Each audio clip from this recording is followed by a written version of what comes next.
Now we're going to talk about basic cornering techniques and room entries. Now the first technique we're going to talk about is something that's known as slicing the pie. Now if we want to look around a corner into an area that's a threat, instead of just walking around this corner and walking into a potential threat, what we do is a technique called slicing the pie. And done correctly, it can be very effective. We start with the firearm in what we call a close guard, so the gun level. As we start to look around this corner, we just take very small pieces of the corner.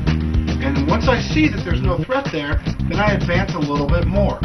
And as I do this, I can begin to see pieces of a corner. And then right now, I can see that there's a threat there, and I haven't committed myself behind an area of concealment or cover.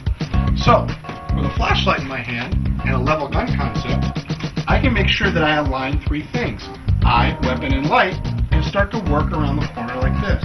If the area is dark, I can turn my flashlight off, move a little bit, turn it back on, just making sure that I check the threat environment before I move into it. Now, this allows me to gain valuable intelligence as I work around a corner, and also I can start to see what my next problem might be. This is called slicing the pie.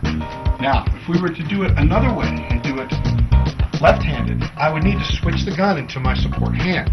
The reason being is if I try to corner and slice a pie, stay right-handed, look how much of my body I have to get around that corner before I can get my light and my gun around that corner.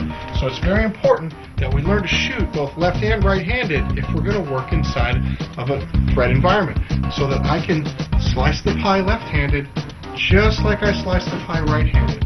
And I only commit as much of my body as necessary to come look around that corner. Eye, weapon, light around the corner. This allows me to slice the pie.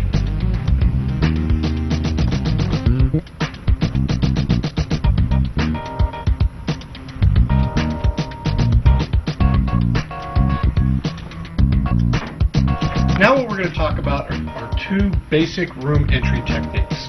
Right now, we're just going to talk about this doorway and going through the threshold of this doorway into a room, and not going to worry about any of these other threats. We're just going to talk about this doorway right here. Now, if I want to enter a room, I would really like to see as much into that room as I can before I have to step through this threshold. Because there could be some danger in there, and if there is, I want to make sure I can see it from the outside, make some good decisions about what to do about it first. So the first thing we want to do is what's called a slice the pie, like we talked about earlier, where I'm going to slice the pie across this doorway. I'm the number one man, slicing the pie across the doorway.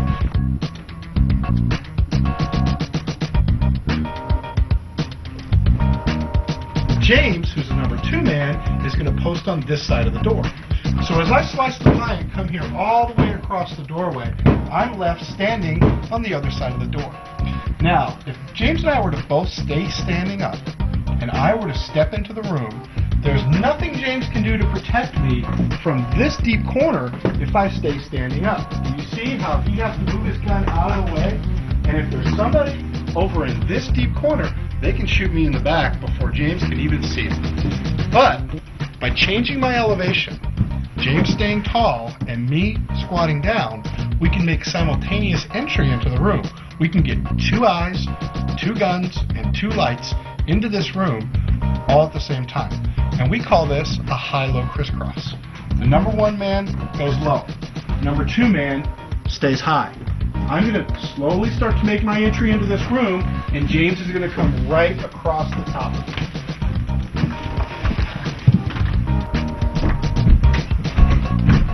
That way, James can protect me as I come in the doorway, and I can protect James as he comes in the doorway. We call that a high-low crisscross.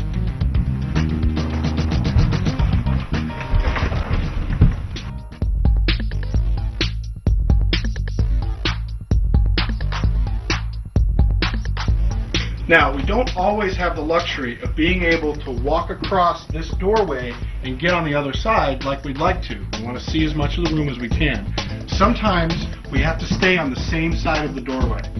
Now, if we do that and we both try and get into this room, if we both stay standing, you can see how if I try and come into the room standing up and come this way, Look how far I have to be into the room before James can get his weapon and his light to protect me. There's no way he can protect me from that corner as long as I stay standing up.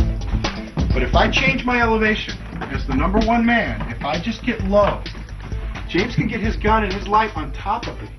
And as I start to pie around my corner, nice and low and nice and slow, I can get my weapon, my light, my eye into this room and start to look while James protects me that way.